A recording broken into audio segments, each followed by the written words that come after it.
Los generales de Dios. Ampliado. Campeones de la fe.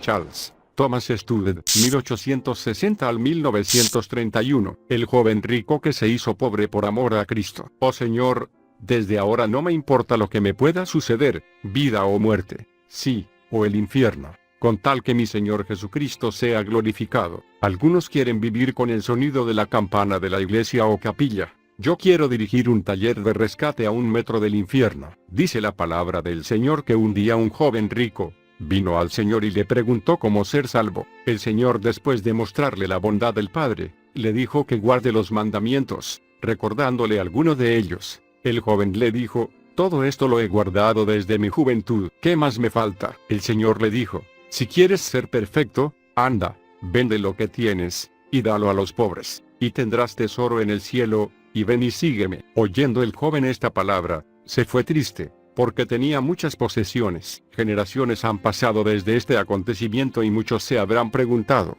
¿qué hubiera sido del joven rico si seguía al Señor? ¿Habrá habido algún rico que sí siguió al Señor, dejando todas sus riquezas? Pues esta es la asombrosa historia de Charles Thomas Student, un hombre que lo dejó todo por Cristo, dejando el corazón de la aristocracia, para entrar al corazón de África, de vivir en una mansión, a vivir en una choza, de ser un famoso y admirado deportista en Inglaterra, a ser el Bwanamukubwa, gran cacique blanco, en el Congo belga, de ser un señor en lo más selecto de la sociedad británica, a ser un siervo en las tribus nativas. La apasionante historia de un joven con un futuro brillante, que lo vendió todo para dárselo a los pobres y seguir a Cristo. Sus orígenes y conversión. Charles T.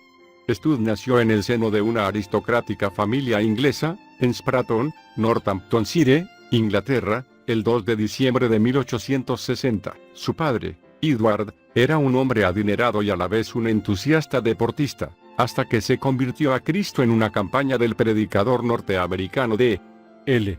Moody. Desde entonces sus intereses cambiaron completamente, y se hizo un fervoroso testigo de Cristo entre sus amigos y conocidos. Intentó por todos los medios de que sus 3 hijos, conocidos jugadores de cricket, se entregaran al Cristo también, pero ellos le rehuían. Sin embargo, no pudieron escapar de la mano de Dios, que utilizó a un amigo de su padre para conducirlos al Señor. Fue así como recibieron a Cristo el mismo día, aunque separadamente, sin que ninguno supiese de la conversión del otro. Charles lo relata así: cuando estaba por salir a jugar cricket, el señor W. me tomó desprevenido y preguntó: ¿eres cristiano? Yo contesté: no soy lo que usted llama cristiano, pero he creído en Jesucristo desde que era pequeño, y por supuesto, creo en la iglesia también. Pensé que al contestar tan de cerca lo que pedía me libraría de él, pero se me pegó como un lacre, y dijo: mira, de tal manera amó Dios al mundo que dio a su Hijo unigénito, para que todo aquel que en él cree no se pierda, mas tenga vida eterna. ¿Crees que Jesucristo murió? Sí. ¿Crees que murió por ti? Sí. ¿Crees la otra mitad del versículo, mas tenga vida eterna? No. Dije: no creo eso. Pero él agregó: ¿no ves que tu afirmación contradice a Dios? ¿O tú o Dios no están diciendo la verdad?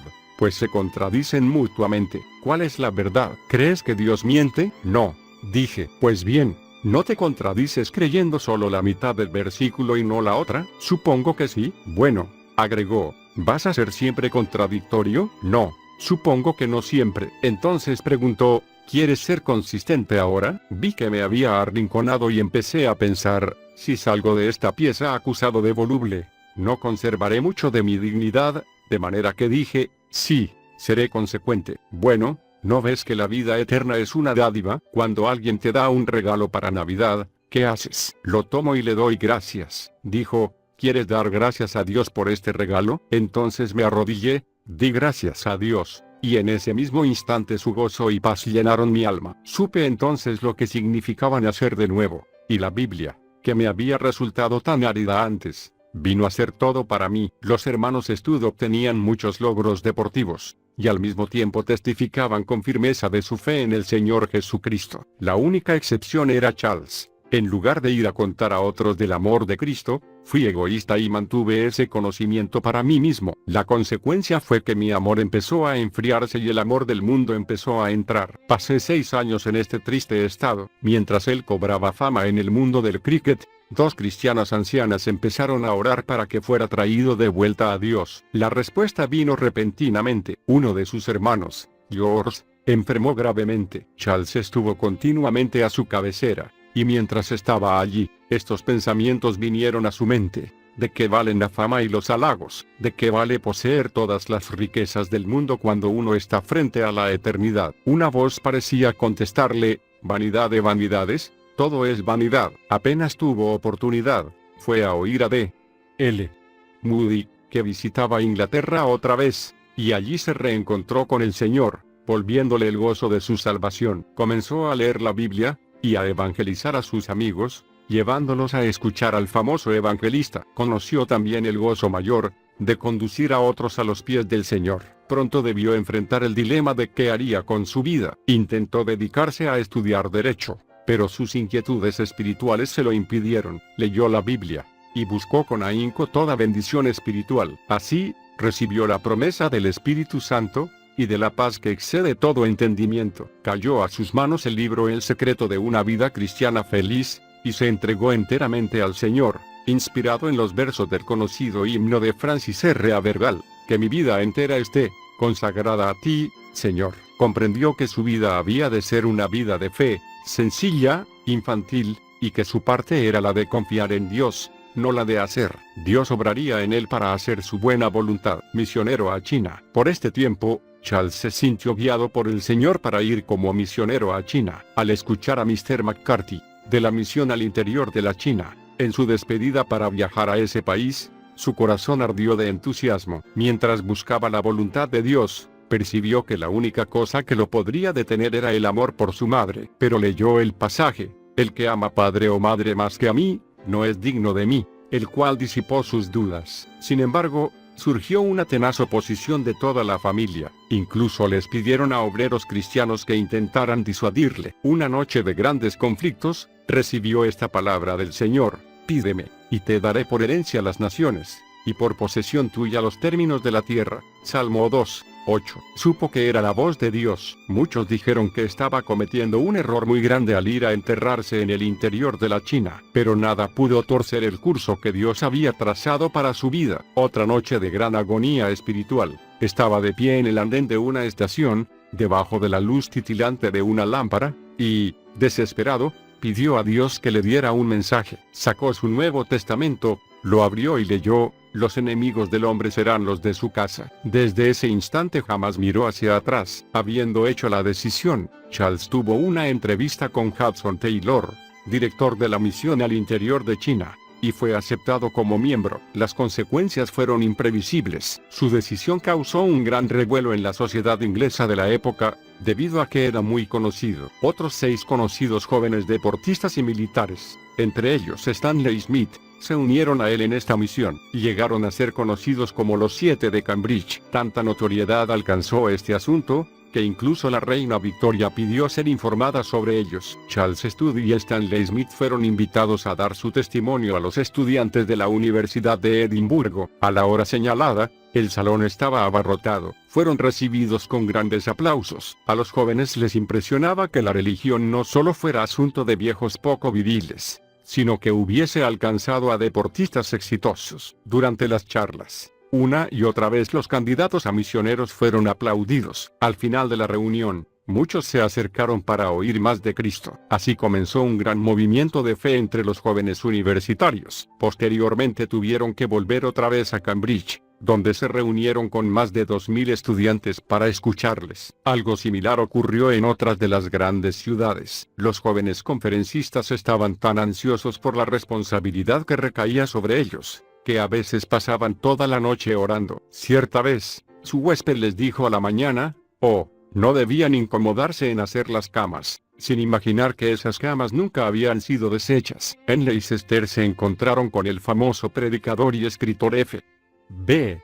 Meyer, el cual fue grandemente impactado por el testimonio de los jóvenes. Una mañana muy temprano, Meyer descubrió que había luz en el dormitorio de ellos, por lo cual le dijo a Studd: ¿ha madrugado usted? Sí, respondió él, Me levanté a las 4 de la mañana. Cristo siempre sabe cuando he dormido bastante y me despierta para disfrutar de un buen tiempo con él. Meyer le preguntó, ¿qué ha estado haciendo todo este rato? Usted sabe, el Señor dice, si me amáis, guardad mis mandamientos. Así que estaba leyendo todos los mandamientos del Señor que pude hallar y marcando los que he guardado, porque en verdad le amo. Bien, dijo, y volvió a preguntar, ¿cómo puedo ser semejante a usted? Stud contestó, ¿se ha entregado a Cristo, para que Cristo lo colme? Sí, dijo él, lo he hecho de un modo general, pero no sé que lo haya hecho de manera particular. Stud respondió, debe hacerlo de una manera particular también. Esa misma noche F.B. Meyer hizo una entrega específica y total a Cristo. Las 3 grandes reuniones de despedida para los 7 jóvenes misioneros fueron arregladas por la misión en Cambridge, Oxford y Londres. Ninguna descripción puede dar una idea adecuada del carácter extraordinario de estas reuniones. Por primera vez la sociedad londinense contemplaba a un grupo de jóvenes selectos ofrendarse incondicionalmente al maestro para su obra muy lejos de allí. Partieron para China en febrero de 1885. Cuando Charles tenía 25 años. 3 meses más tarde, sus propias madres no les hubieran reconocido. De oficiales y universitarios se transformaron en chinos, con trenzas, vestidos largos y túnicas de mangas largas, todo completo, pues de acuerdo con los principios de la misión, creían que la única manera de alcanzar a los chinos del interior era haciéndose uno de ellos. Con no poco humor, Charles cuenta la dificultad que tuvo cuando quiso conseguir zapatos para su medida, pues sus pies eran excesivamente grandes. El primer zapatero que se hizo venir dijo que nunca había hecho un par como yo quería, y huyó de la casa, rehusando terminantemente a emprender una obra tan grande. Se consiguió otro, y cuando los trajo, dijo que había hecho muchos pares de zapatos durante su vida, pero que jamás había hecho un par como estos. Mis pies causan mucha gracia a la gente, en las calles. A menudo, los chinos los señalan y se ríen de buena gana. Contrariamente a lo que podía esperarse de un joven acostumbrado a la comodidad, Charles se adaptó muy bien a las sencillas costumbres del pueblo chino. ¿Dónde están las penalidades chinas? Decía, no las podemos hallar, son un mito. Esta es realmente la mejor vida, sana y buena, bastante para comer y beber, saludables camas duras, y hermoso aire fresco. ¿Qué más puede desear un hombre? Sobre sus ejercicios espirituales decía, el Señor es muy bueno y todas las mañanas me da una gran dosis del champaña espiritual que me tonifica para el día y la noche. Últimamente he tenido unos tiempos realmente gloriosos. Escribía en febrero de 1886, generalmente me despierto a eso de las 3:30, y me siento bien despejado, así, tengo un buen rato de lectura, etc. Luego, antes de comenzar las tareas del día, vuelvo a dormir por 1 hora. Hallo que lo que leo entonces queda estampado indeleblemente en mi mente durante todo el día. Es la hora más quieta, ningún movimiento ni ruido se oye, solo Dios. Si pierdo esta hora me siento como Sansón rapado y perdiendo así su fuerza. Cada día veo mejor cuánto más tengo que aprender del Señor, entregando todo. Cuando Charles cumplió los 25 años de edad recibió en herencia de su padre más de 29,000 libras esterlinas. A la sazón él se encontraba en China. Decidió ser fiel a la palabra, y dar ese dinero al Señor. Cuando acudió al cónsul inglés para validar el poder que le permitiría hacerlo, este se negó, por considerar disparatada la decisión. Le pidió que se tomara 15 días para pensarlo. Al cabo de ese tiempo, Charles volvió para firmar los documentos respectivos. Despachó 4 cheques de 5,000 libras cada uno, y 5 de 1,000, dejando una reserva de 4,000 para cubrir posibles errores. Los beneficiados con las 5,000 libras fueron de L. Moody y su Instituto Bíblico en Chicago, George Mueller, con sus hogares para huérfanos, de Bristol, Jorge Ollan, que tenía un ministerio entre los pobres en Londres, y Booth Tucker, del Ejército de Salvación en la India. Otras 5 personas recibieron los cheques por 1,000 libras cada uno, entre ellos el general William Booth, del Ejército de Salvación. Poco después, cuando fue informado de que la herencia era aún mayor, agregó donaciones a la misión al interior de China. Poco antes de su matrimonio, entregó el dinero restante a su novia, pero ella, para no ser menos, le dijo, Charles, ¿qué dijo el Señor al joven rico? Vende todo. Bueno, entonces empezaremos bien con el Señor en nuestro matrimonio. Y luego escribieron al general Booth para donarle las últimas 3.400 libras esterlinas que les quedaban. Tan solo la eternidad revelará cuántos fueron despertados a seguir el verdadero camino del discipulado por el ejemplo de este joven rico del siglo XIX que dejó todo y le siguió. En la biografía de Stud, publicada por su yerno Norman Pelgrove, hay un testimonio muy elocuente, una foto de la Tedworth House, el hogar de Stud en su juventud, que era una fastuosa mansión en medio de la campiña inglesa, y en un recuadro de la misma, aparece un boceto de la miserable cabaña de Stud en África al final de su vida. Bien podría titularse, Del palacio a la choza, un enorme testimonio sin palabras, una ayuda idónea. Priscilla Livingston Stewart llegó a China en 1887, como parte de un equipo de obreros nuevos del Ejército de Salvación. Era irlandesa, de hermosos ojos azules y cabello rubio. Hacía solo 1 año y medio que se había convertido, en forma milagrosa. Una noche en que había estado en una fiesta hasta la madrugada, tuvo un sueño que la habría de intranquilizar durante 3 meses. Soñó que estaba jugando tenis, cuando súbitamente se vio rodeada de una multitud de personas. De pronto, se levantó entre esa multitud una persona. Ella exclamó, «Pero si es el Hijo de Dios». Entonces él, señalándola a ella, dijo, «Apártate de mí, pues nunca te conocí». La muchedumbre se disolvió, y quedó ella sola con sus amigos, que la miraban horrorizados. Después de resistir al Señor por 3 meses, se rindió, cuando vio al Señor decirle, «Por mi llaga fuiste curada». Desde ese día decidió que Jesús sería su Señor y su Dios. Poco después, mientras buscaba dirección para su vida, abrió la Biblia y vio, al margen del libro, escrito en letras de luz, China, India, África. Estas palabras proféticas habrían de cumplirse literalmente. Priscilla y Charles se conocieron en Shanghái, mientras este desarrollaba reuniones para los marineros ingleses, junto a otros misioneros. Priscilla colaboraba allí con mucho fervor. Las reuniones eran bastante informales, pero llenas de gozo. Un episodio de esas reuniones refleja muy bien el carácter de Charles. Habían recibido algunos testimonios, y querían expresar su gozo a través del canto. Charles pidió a la concurrencia que cantasen de pie el himno «Estad por Cristo firmes», pero al darse cuenta que ya estaban de pie, dijo, «Vamos, esto no es suficiente, debemos hacer algo más para Jesús, paraos sobre vuestras sillas para Jesús». Los marineros saltaron con agilidad sobre sus sillas y, con una amplia sonrisa dibujada en sus rostros, cantaron como nadie había cantado jamás ese himno. A pesar de que debieron separarse por algún tiempo a causa de la obra, Charles y Priscilla se escribieron, y él le propuso matrimonio después de buscar al Señor intensamente. «No te ofrezco una vida fácil y cómoda», le escribía, «sino una vida de trabajo y dureza. Realmente, si no te conociera como una mujer de Dios, ni soñaría en pedirte en matrimonio. Lo hago para que seas camarada en su ejército, para vivir una vida de fe en Dios, recordando que aquí no tenemos ciudad permanente, solo un hogar eterno en la casa del Padre. Tal será la vida que te ofrezco. El Señor te dirija». En otra carta le abre su corazón de manera muy hermosa. «Te amo por amor a Jesús, te amo por tu celo hacia Él, te amo por tu fe en Él, te amo por tu amor a las almas, te amo por tu amor a mí, te amo por ti misma. Te amo por siempre jamás. Te amo porque Jesús te ha usado para bendecirme y encender mi alma. Te amo porque siempre serás un atizador calentado al rojo que me haga correr más ligero. Señor Jesús, ¿cómo puedo jamás agradecerte por una dádiva semejante?» Hubo un doble matrimonio. El religioso fue oficiado por el conocido evangelista chino Xi, y el civil, ante el cónsul británico. Al final de la ceremonia, ambos se arrodillaron e hicieron una solemne promesa ante Dios: «Jamás nos estorbaremos uno al otro de servirte a ti». Fue una boda de peregrinos, sin traje de bodas, con ropa china común, de algodón. Comprobando la fidelidad de Dios, la joven pareja fue directamente de su boda a iniciar una obra hacia el interior de China, en la ciudad del Ungangfu. Cierta vez Stud predicó sobre el versículo «Puede salvar hasta lo sumo». Hebreos 7, 25, versión moderna. Después de que la reunión hubo terminado,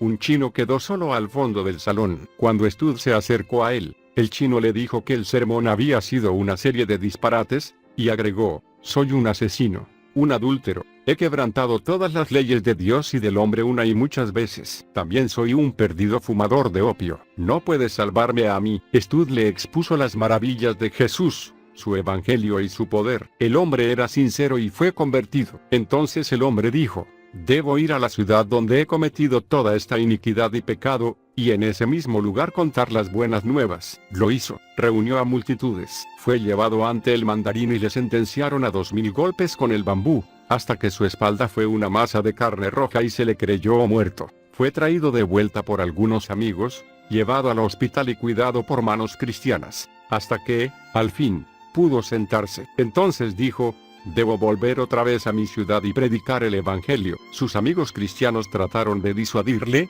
pero se escapó y empezó a predicar en el mismo lugar. Fue llevado de nuevo ante el tribunal. Tuvieron vergüenza de aplicarle el bambú otra vez, así que le enviaron a la cárcel. Pero la cárcel tenía pequeñas ventanas y agujeros en la pared. Se reunió el gentío y predicó a través de las ventanas y aberturas, hasta que, hallando las autoridades que predicaba más desde la cárcel que afuera, lo pusieron en libertad, desesperados de no poder doblegar a alguien tan porfiado y fiel. Gran parte del tiempo, Stud estuvo ocupado en el refugio para fumadores de opio, que abrió para atender a las víctimas de esta droga. Durante los 7 años siguientes, unos 800 hombres y mujeres pasaron por allí, y algunos de ellos fueron, además de curados, salvados. La llegada de los hijos significó para el matrimonio una dura prueba. No era posible contar con la asistencia de ningún médico. Buscar uno habría significado estar 5 meses lejos de su casa y abandonar su obra. ¿Por qué no llamar al doctor Jesús?,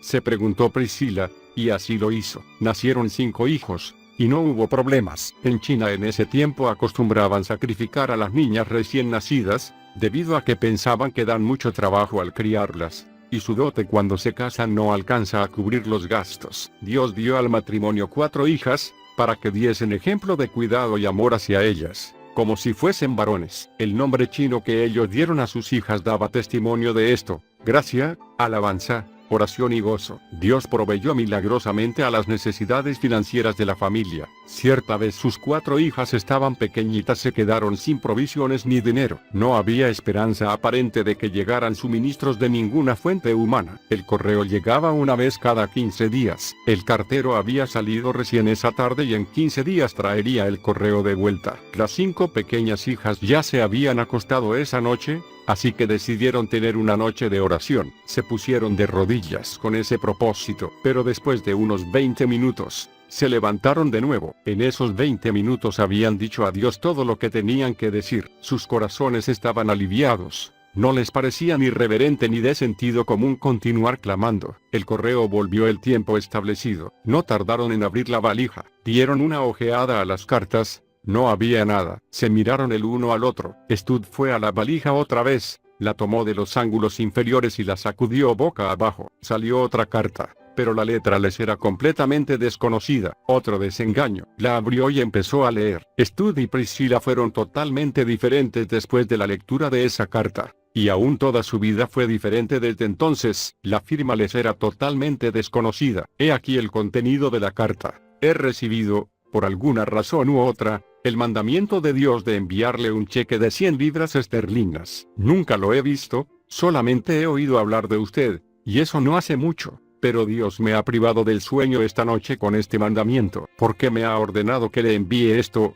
No lo sé. Usted sabrá mejor que yo. De cualquier modo, aquí va y espero que le sea de provecho. El nombre de ese hombre era Francisco Crosby. Nunca se habían visto ni escrito. De regreso en Inglaterra, tras 10 años en China, la familia regresó a Inglaterra, en 1894, aunque Stud había estado aquejado de varias enfermedades que lo tuvieron al borde de la muerte. No se atrevió a moverse de China sino por clara dirección de Dios. La despedida de sus hermanos y sirvientes fue muy dolorosa. La larga travesía a través de la China con su esposa y sus 4 pequeñas fue difícil, por cuanto había una gran hostilidad hacia los extranjeros. El pueblo chino, poco instruido, pensaba que todos los extranjeros eran aliados de Japón, que en esa época estaba en guerra con China. Parte de la travesía la hicieron por el río, en una barcaza. Donde quiera que la embarcación tocaba la ribera, un gentío se reunía para ver a los diablos extranjeros. Cierta vez el ambiente se mostraba especialmente amenazante para ellos, pero Dios dispuso su liberación de una manera extraña. La mayor de las niñas hablaba el chino, así que cuando la gente comenzó a hacerle preguntas: ¿cuál es tu nombre? ¿Qué edad tienes? ¿Tienes algo que comer? Entre otras preguntas, para sorpresa de ellos, la niña les contestó en su propio idioma. El resultado fue que la turba amenazante se volvió en admiradora. Entonces hicieron arreglos para que grupos sucesivos de chinos se acercaran a comprobar la maravilla. Una niña extranjera hablaba su mismo idioma. Cada vez que lo hacían, los chinos se explicaban el asunto de la siguiente manera. ¿Lo ven? Esta niña habla nuestro idioma, porque come nuestra comida. En Shanghái, se embarcaron en un vapor de yoid alemán. Los camareros eran todos músicos, y formaban una banda que todas las tardes tocaba en el salón. Las 4 niñas se sentaban entonces embelesadas a escuchar música. El tercer día, luego de la sesión diaria, las niñas entraron en el camarote de sus padres, muy excitadas, diciendo, no podemos comprender a estos misioneros de ninguna manera, pues no hacen más que tocar música y nunca cantan himnos ni oran. En su vida en el interior de la China nunca habían visto un hombre o una mujer blancos que no fueran misioneros. Llegados a Inglaterra, con dificultad se estuvieron quietos algún tiempo, para recuperarse de su deteriorada salud, pues pronto llegaron las invitaciones a compartir sus experiencias. Cierta vez, Stud fue invitado a dar una charla en un colegio teológico de Gales. En parte de la disertación él dijo, la verdadera religión es como la viruela, si uno se contagia, le da a otro si se extiende. Su prima y huésped en esa ocasión, Dorotea de Thomas, se escandalizó por la comparación, y de regreso a casa se lo representó. Eso condujo a una larga conversación, pero Dorotea permanecía cerrada a la fe. De acuerdo a la promesa que Dorotea le había hecho a su primo, asistió de nuevo a la charla la noche siguiente. Cuando llegaron de vuelta a casa, ella le preparó una taza de cacao, y se la alcanzó. Stud estaba sentado en el sofá y continuó hablando mientras ella tenía la mano estirada. Ella le habló, pero él no le hizo caso. Entonces, como es lógico, ella se impacientó. Solo entonces él le dijo, bueno, así es exactamente como tú estás tratando a Dios, que te está ofreciendo la vida eterna. La saeta dio en el blanco. 2 días después, cuando él estuvo de regreso en Londres, recibió el siguiente telegrama, tengo un fuerte ataque de viruela. Dorotea. 2 años después, Stud fue invitado a Estados Unidos, donde se quedó 18 meses. Su horario estaba completamente colmado de reuniones, a veces hasta 6 en el día. Su poco tiempo libre fue una sucesión de entrevistas con estudiantes. A veces echaba mano a recursos poco ortodoxos para enseñar verdades espirituales. Cierta vez que condujo a un joven a recibir el Espíritu Santo por fe, le dijo que tenía que dejar que el Espíritu Santo obrara en él y a través de él. El joven parecía comprender, pero su rostro todavía estaba sombrío. Entonces le dijo, si un hombre tiene un perro, ¿lo guarda todo el tiempo y ladra él mismo? Entonces el joven se rió, su rostro cambió en un instante, y prorrumpió en alabanzas a Dios. Oh, lo veo todo ahora, lo veo todo ahora. Y se reía y alababa y oraba, todo al mismo tiempo. Entre sus cartas enviadas a Inglaterra, envió un recorte de diario en que se le elogiaba. Al margen del artículo él escribió, esta es la clase de disparates que publican los diarios. En cierta oportunidad en que fue invitado a una charla, poco antes de pasar Charles T. Stud al estrado, uno de los anfitriones dio algunos detalles elogiosos de su vida. Entonces Stud comenzó diciendo, si yo hubiera sabido que se diría esto, hubiera venido un cuarto de hora más tarde. Y enseguida agregó, vamos a borrarlo con algo de oración. Y se puso a orar. 6 años en la India. Desde su conversión, Stud había sentido la responsabilidad que tenía la familia de llevar el evangelio a la India. Había sido el último deseo de su padre. Su hermano le había contado cómo la gente conocía el apellido Stud, pues su padre había hecho allí su fortuna. Él se propuso que el apellido Stud fuera también conocido como embajador de Jesucristo. Viajó a Tirot, donde estuvo 6 meses celebrando reuniones, y le fue ofrecido el cargo de pastor de la iglesia independiente de Octacamun. Como siempre, Stud se dedicó a ganar almas, y pronto se decía de esa iglesia es un lugar que se debe eludir si uno no quiere convertirse. Su esposa decía de él en este tiempo, creo que no pasa una semana sin que Charles tenga de 1 a 3 conversiones. No perdía ocasión de usar métodos heterodoxos para compartir el evangelio. Cierta vez tomó parte en una gira de cricket a fin de tener oportunidad de compartir a los soldados que jugaban, pero toda esta obra se realizó penosamente, pues desde años antes había sido una víctima del asma. Por tiempo, solo dormía 2 horas en la noche, sentado en una silla luchando por respirar. Sin embargo, luego venían temporadas mejores. Sus hijas crecían, y disfrutaban la vida en la India. Las 4 se entregaron a Cristo durante su estada allí. Él mismo las bautizó en una piscina que mandó construir en su propio jardín. En 1906 regresó a Inglaterra. Su llegada a casa dio oportunidad a pastores y obreros, los que le comenzaron a invitar con mucha frecuencia. En los próximos 2 años debe haber hablado a decenas de millares de hombres, muchos de los cuales nunca asistían a un culto, pero fueron atraídos por su fama deportiva, su manera de hablar franca, sin ambajes, empleando el lenguaje común del pueblo, junto con su humor, gustaba mucho a los hombres. El desafío mayor. Cierto día del año 1908, mientras se hallaba en Liverpool, vio un aviso muy curioso que llamó enseguida su atención. Caníbales quieren misioneros. Stud entró al lugar para ver de qué se trataba. Así comenzaría el mayor desafío de su vida. Era un extranjero, Cartcum, quien disertaba sobre África. Decía que al centro del continente habían ido exploradores, cazadores, árabes y mercaderes, pero que ningún cristiano jamás había entrado a hablar de Jesús. La vergüenza penetró profundamente en mi alma, diría Stud más tarde. Oyó una voz que le dijo: ¿por qué no vas tú? Los médicos no lo permitirán, contestó. Vino la respuesta: ¿no soy yo el buen médico? ¿No puedo llevarte allí? ¿No puedo mantenerte allí? Como no había excusas, Stud sintió que tenía que ir. Preparativos para la gran misión. De alguna manera, Stud sintió que hasta ese momento la vida había sido una preparación para los próximos años. Stud realizó un viaje exploratorio de varios meses, a lomo de mula y a pie, por regiones infestadas de paludismo y otras enfermedades, donde pudo comprobar la extrema necesidad de los pueblos paganos de África. Supo que más allá de las fronteras de Sudán,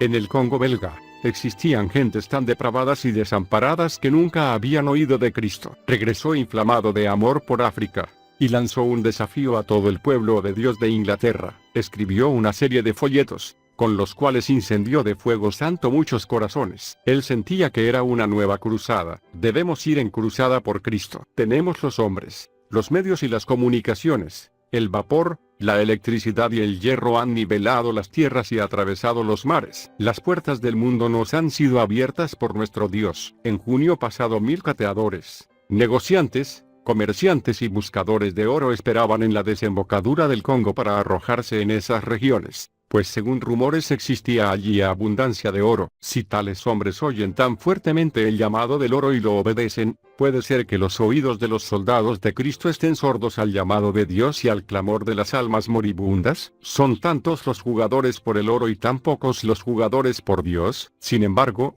su partida no fue fácil, pues hasta última hora no había recursos, y Priscila, su esposa, no lograba obtener fuerzas para apoyar la empresa. Además que estaba delicada de salud. Al dejar Liverpool, sintió que Dios le habló de una manera muy extraña. Este viaje no es solamente para el Sudán, es para todo el mundo no evangelizado. En ese momento parecía verdaderamente muy extraño, pero el tiempo demostraría que era verdadero. La víspera de la separación, un joven le preguntó a Charles: ¿es cierto que usted a la edad de 52 años, se propone dejar su país, su hogar, su esposa, y sus hijas? ¿Qué?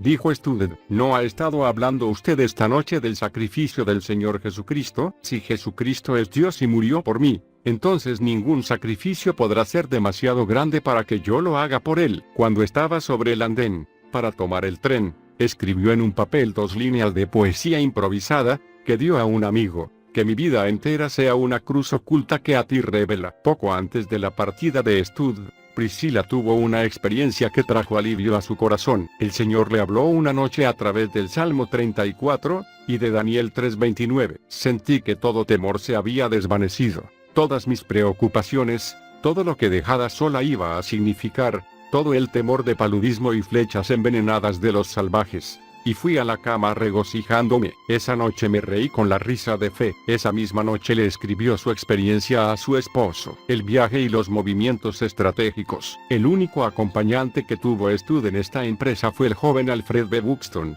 hijo de un viejo amigo de los días de Cambridge. Se acababa de graduar en la universidad, pero renunció a completar su curso de medicina para ir con él. Muchas fueron las dificultades y los obstáculos en nuestro camino. No habíamos pasado por allí antes, no conocíamos el idioma de los indígenas, mientras que el francés, el idioma de los funcionarios belga, yo no lo sabía, sino un poco de francés de perro, y Buxton un poco de francés de gato. lo poco que recordábamos del colegio, pero siempre entrevistamos a los funcionarios juntos, y era notable cuán a menudo si el perro no atinaba a ladrar, el gato pudo emitir un maullido. En el viaje, Buxton se enfermó de gravedad, sufrieron el incendio de una tienda de campaña, y los familiares del joven intentaron disuadirle por carta de seguir avanzando. Una vez se perdieron en la selva, estuvieron detenidos de avanzar por meses, cayeron en manos de caníbales, pero como los dos éramos delgados y duros, no fueron tentados más de lo que pudieron soportar. Un día Stud se enfermó gravemente. De pronto vino a su mente la palabra: ¿está alguno enfermo entre vosotros? Llame a los ancianos de la iglesia,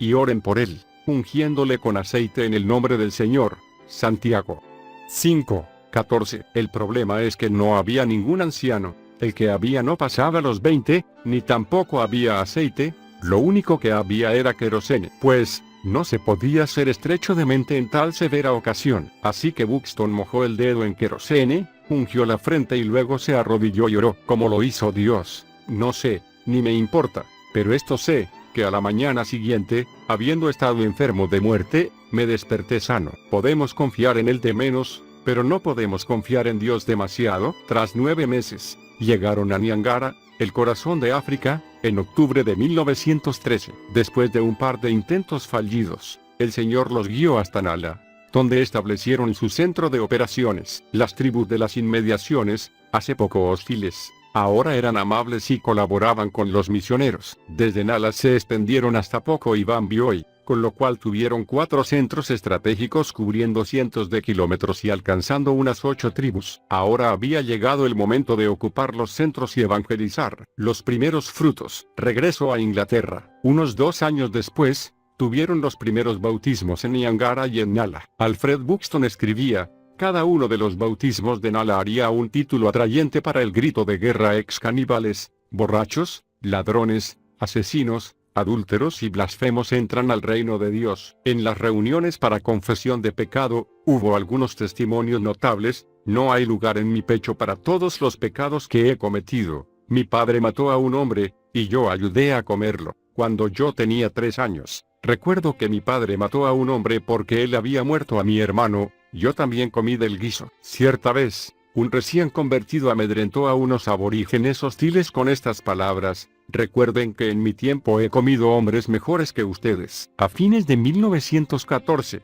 Stud viajó a Inglaterra a reclutar nuevos obreros. Para ese tiempo, su esposa, que había estado muy mal de salud, estaba dedicada de lleno a apoyar la obra de su marido en el África. Aún muy delicada de salud, formó círculos de oración, editó folletos mensuales por millares, escribió 20 o 30 cartas por día, y editó los primeros números de la revista de la H.A.M. Misión del Corazón de África, por su nombre en inglés. Así la encontró Stud cuando llegó a Inglaterra. Así, en 2 años el corazón de África había sido explorado por un viejo físicamente arruinado, mientras que la sede de Inglaterra había sido establecida por una inválida desde su diván. Por última vez en su vida, Stud recorrió Inglaterra, instando y rogando al pueblo de Dios para que se levantara y se sacrificara por África. Pocas veces ha abogado alguno en la causa de los paganos como él abogó. En la revista publicó mensajes electrizantes: hay más del doble de oficiales cristianos uniformados aquí, entre los 40 millones de habitantes pacíficos y evangelizados de Gran Bretaña, que el total de las fuerzas de Cristo luchando al frente, entre 1.200 millones de paganos. Y sin embargo, los tales se llaman soldados de Cristo.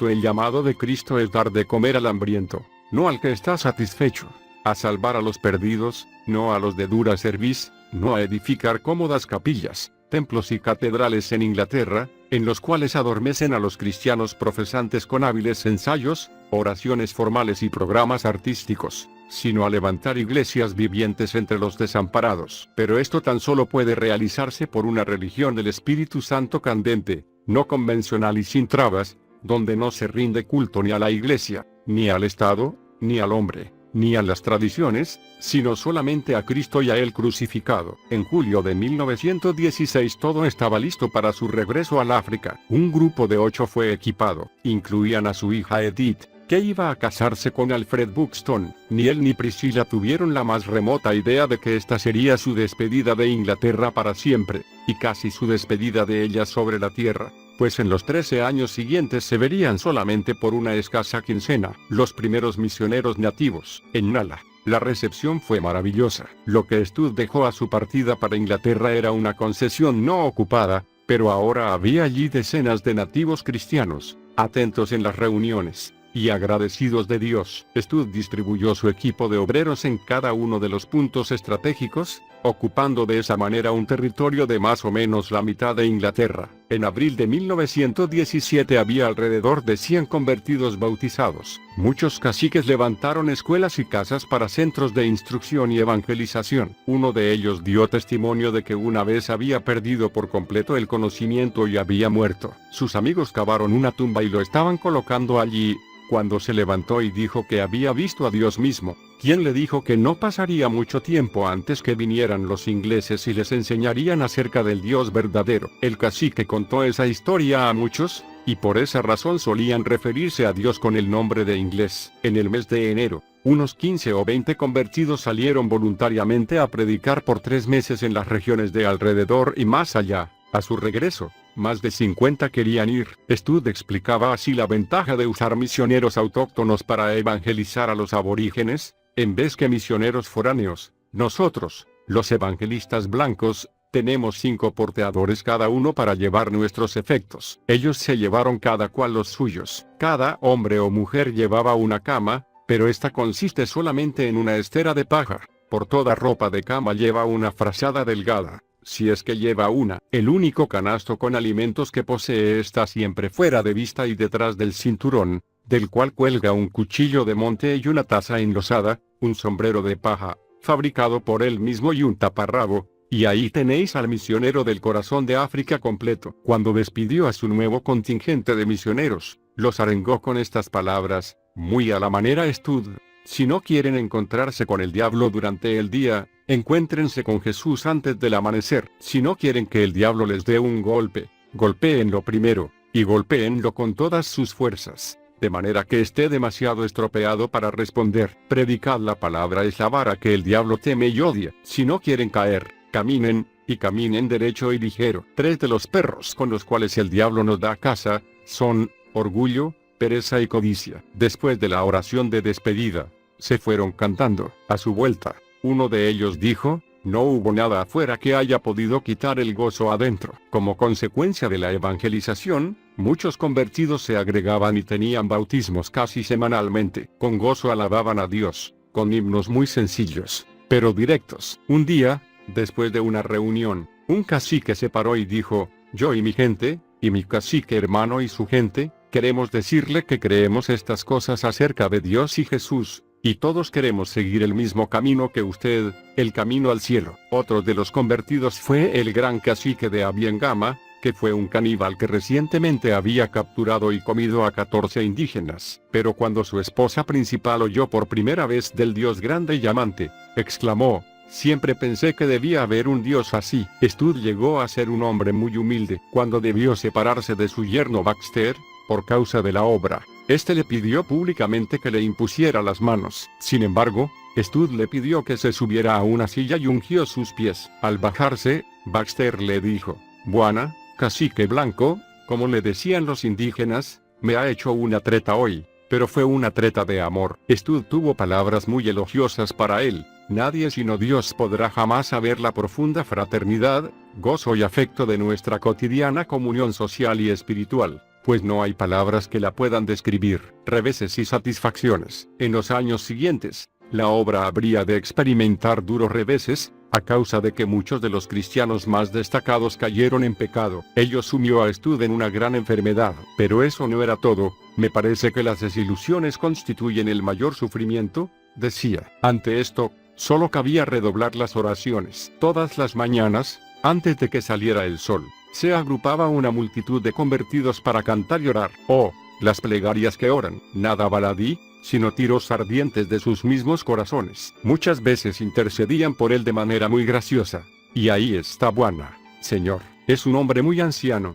tenía 60 años. Su fuerza no vale nada. Dale la tuya, Señor. Y el Espíritu Santo también. Otro oró una vez: oh, Señor, en verdad has sido bueno al hacer que Buana viva 10 años sobre la tierra. Ahora haz que viva 2 años más. La ayuda llegó en la primavera de 1920. Primero fue un grupo, luego 2 y 3, de hombres desmovilizados de la guerra, y desde entonces hubo una corriente continua de reclutas, de modo que en 3 años los obreros aumentaron de 6 hasta casi 40. Mientras tanto, las regiones de más allá estaban llamando urgentemente. En 1921, cuando Alfred Buxton volvió para hacerse cargo de la obra en Nala, Stud pudo llegar hasta Ituri, 4 días al sur. Al año siguiente movió su cuartel general a Ivambi. Para entonces, era famoso en muchos kilómetros alrededor. La figura delgada con la barba espesa, nariz aguileña, palabras ardientes, pero risa alegre. Lo llamaban sencillamente Bwana Mukubwa, Gran Cacique Blanco. Muchos eran llamados Bwana, Cacique Blanco, pero nadie sino él era Bwana Mukubwa. A Ivambi llegaron por centenares para ser enseñados y bautizados. Venían de distancias lejanas, de 8 y 10 horas, para oír la palabra de Dios. Hallé unos 1500 negros, todo apiñados como sardinas, de cuclillas en el suelo a los rayos abrasadores del sol africano del mediodía. No tenían ningún templo, ni siquiera un estrado. Están cantando himnos a Dios con corazón y lengua y voz. Es un gran coro sin adiestramiento y sin paga, produciendo mejores melodías para Dios y para nosotros que un coro de 1000 caruzos. Uno observa sus rostros anhelantes mientras están allí absorbiendo cada palabra del predicador. Están ávidos del evangelio. Cierta vez uno de los colaboradores de Stud mostró una moneda para explicar el don de la salvación, y dijo: el primero que venga, la recibirá. La respuesta que recibió, le dio la mayor sorpresa de su vida: pero Señor, no hemos venido por dinero, sino para oír las palabras de Dios. Otro predicador había hablado ya bastante, así que dijo que iba a terminar. Vino la voz de un viejo en medio de la muchedumbre negra: no se calle, Señor, no se calle. Algunos de nosotros somos muy viejos y nunca hemos oído estas palabras antes, y tenemos poco tiempo para oír en el futuro. En muchos otros lugares era lo mismo. Muchas veces se le dijo a Stud que volviese a Inglaterra, pero había empezado a cegar una mies madura y no quiso ser persuadido, ni entonces ni después. Siempre dio la misma respuesta: Dios le había dicho que viniera cuando todos se le opusieron, y tan solo Dios podía decirle cuándo debía regresar. Si hubiese hecho caso a los comentarios de la gente, nunca hubiera sido misionero y nunca habría habido una H.A.M. La obra se extiende. Entre tanto, en Inglaterra, Priscilla, la esposa de Stud, se convertía en un ciclón, sirviendo a la causa de su esposo en África. Dios la llevó a Estados Unidos, Canadá, Australia, Nueva Zelanda, Tasmania y Sudáfrica, alentando a los cristianos a comprometerse con la causa. No había mejor conferenciante misionero en el país. Hablaba como si ella misma hubiera vivido todas las experiencias de su esposo en África. Nadie conoció la cruz cotidiana que llevaba, la distancia que los separaba, la imposibilidad de estar con él y cuidarle. Stud y su esposa habían colocado desde temprano su carrera y su fortuna en el altar. Ahora, la salud, el hogar y la vida familiar siguieron también. Stud dijo cierta vez: he buscado en mi vida y no sé de algo más que me queda que pueda sacrificar para el Señor Jesús. La llegada de Gilbert Barclay, el esposo de una de las hijas, en 1919, para ocuparse de la obra en Inglaterra, dio inicio a una nueva era en la cruzada, pues se le dio a esta un alcance mundial, con el propósito de que se avanzara a otras tierras a medida que Dios guiara y capacitara. Se adoptó el título de Cruzada de Evangelización Mundial, W.E.C., por su nombre en inglés, teniendo cada diferente campo su propio subtítulo. Por medio de publicaciones en revistas y reuniones de propaganda se llamó la atención a las necesidades de otras tierras, con el resultado de que en 1922 3 jóvenes emprendieron el segundo avance de la cruzada, la misión al interior del Amazonas. Un tercer avance fue al Asia Central, un cuarto a Arabia, un quinto a África Occidental, y posteriormente, se entró en Uruguay y Venezuela. En cuanto a los recursos, Dios había sido fiel. La cruzada no había contraído deudas. Hasta la fecha del fallecimiento de Stud, Dios había enviado nada menos que la suma de 146.746 libras esterlinas. Tan solo en 20 años Dios devolvió a Stud casi 5 veces la cantidad que él le dio desde China. Con todo, Ni Stud ni su esposa tocaron un céntimo del dinero de la misión para uso personal. Dios tocó el corazón de amigos anónimos para enviarle una y otra vez donaciones para su uso personal en el campo misionero. La rutina de un misionero en África. Stud vivía en una choza circular,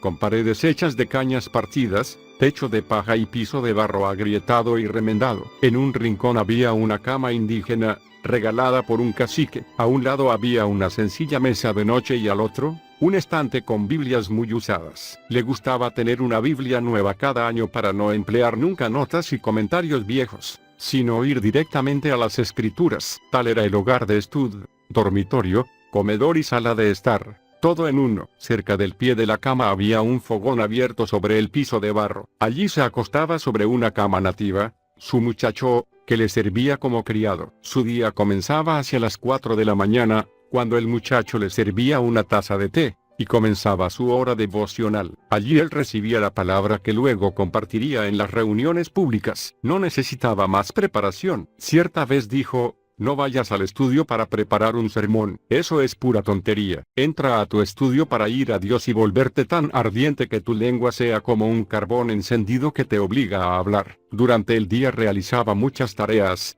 desde atender las construcciones hasta escribir su mucha correspondencia cada sábado por medio. Empezaba por la mañana y terminaba al anochecer. Luego, empacaba sus cosas y salía, acompañado de sus fieles colaboradores indígenas, rumbo a alguna de las estaciones de avanzada para compartir el día domingo. Viajaba casi toda la noche, y al amanecer ya estaba en su destino. La gente, convocados por los tambores a través de la selva, acudía desde todos los alrededores, preparados con algo de comida y esteras, para estar varios días, si era necesario. Por la mañana, se reunía con los misioneros, y por la tarde con todos los fieles. Casi siempre se reunían entre 1000 y 2000 personas. La reunión comenzaba con una hora entera de canto, que ellos aman, siendo acompañados por Bwana Albanjo. Casi todos los himnos habían sido escritos por él mismo. Cuando el canto llegaba a su clímax, Stud se ponía en pie para dirigir un coro vigoroso con voces de aleluya final. Seguía un tiempo de oración,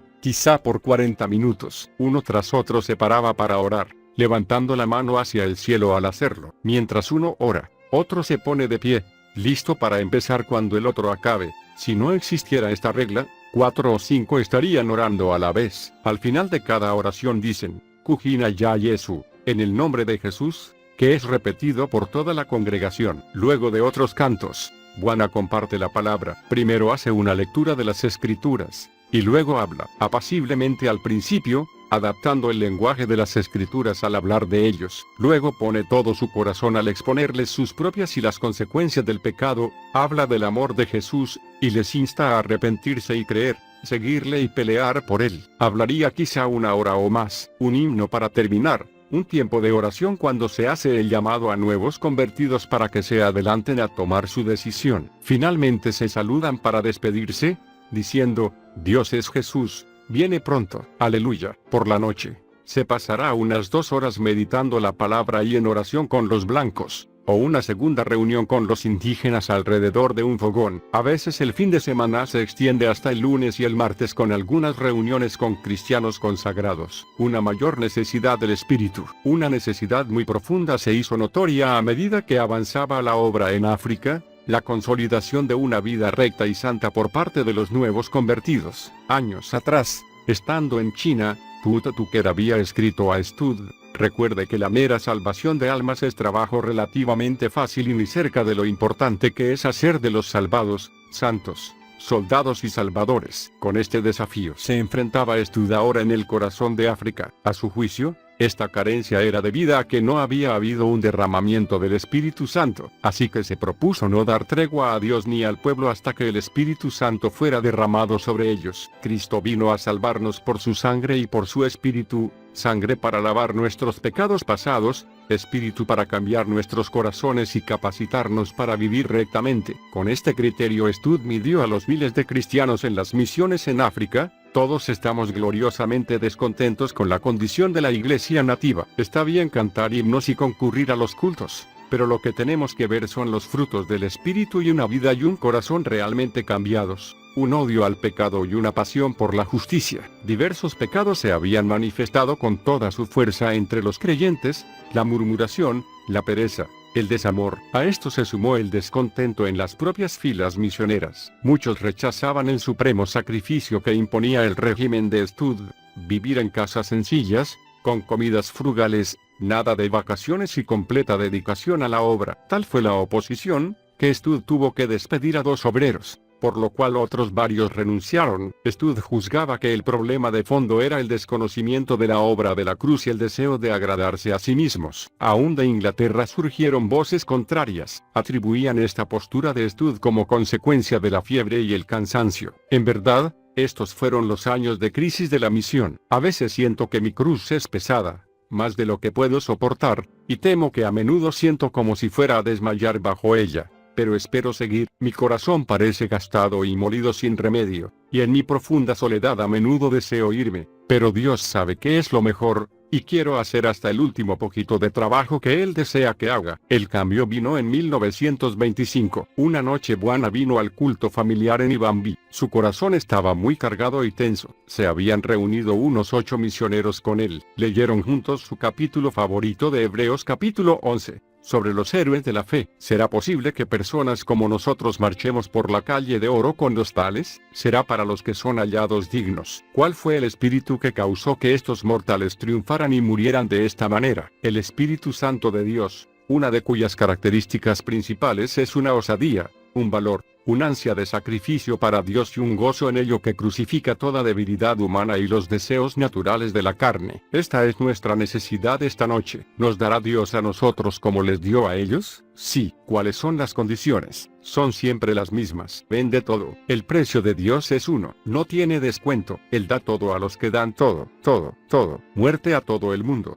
toda la carne, al diablo y al que quizá es el peor enemigo de todos, tú mismo. Algunos misioneros, excombatientes de la guerra, compararon el servicio al Señor con la entrega de los soldados a su causa. Al Tom británico no le importa un bledo lo que le pueda suceder, con tal que cumpla su deber para con su rey, su patria, su regimiento y para consigo mismo. Estas palabras fueron justamente la chispa que se necesitaba para encender la mecha. Stud se puso en pie, levantó el brazo y dijo: esto es lo que necesitamos y esto es lo que quiero. Oh Señor, desde ahora no me importa lo que me pueda suceder, vida o muerte, sí, o el infierno, con tal que mi Señor Jesucristo sea glorificado. Uno tras otro los presentes se pudieron de pie e hicieron el mismo voto. Esa noche fue una nueva compañía de obreros la que salió de la choza. Había risa en sus caras y brillo en sus ojos, gozo y amor inefables. Una resolución nueva. La bendición se extendió hasta la estación más remota. Desde entonces, el amor,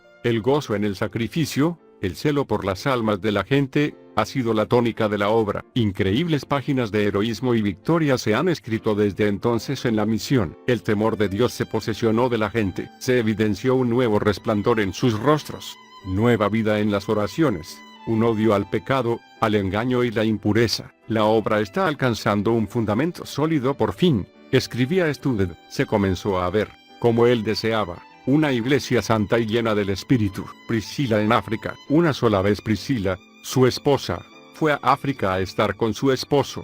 Y esto, solo por 15 días. Fue en el año 1929, 2 años antes de la muerte de Stud. Unos 1000 cristianos indígenas se reunieron para verla. Siempre se les había dicho que la esposa de su buana no podía venir, porque estaba en Inglaterra, ocupada en conseguir hombres y mujeres blancos que viniesen a decirles de Jesús. Cuando la vieron, se dieron cuenta que realmente existía tal persona como Mama Buana, y cuán grande era el precio que ellos habían pagado para traerles la salvación. Ella parecía muy joven al lado de él, que algunos pensaban que era una hija. Les habló varias veces a través de un intérprete, y así cumplió la visión profética que había tenido después de su conversión. China, India y África. La separación fue terriblemente dura. Priscila no quería irse, pero la estación del calor estaba por empezar y la obra la necesitaba urgentemente en Inglaterra. Se despidieron en su casa de bambú, sabiendo que era la última vez que se verían en la tierra. Salieron juntos de la casa y bajaron la senda hasta el auto que les esperaba. No se dijeron una palabra más. Ella parecía ignorar completamente el grupo de misioneros parados alrededor del auto para despedirse. Entró con el rostro rígido y la vista fija directamente ante ella,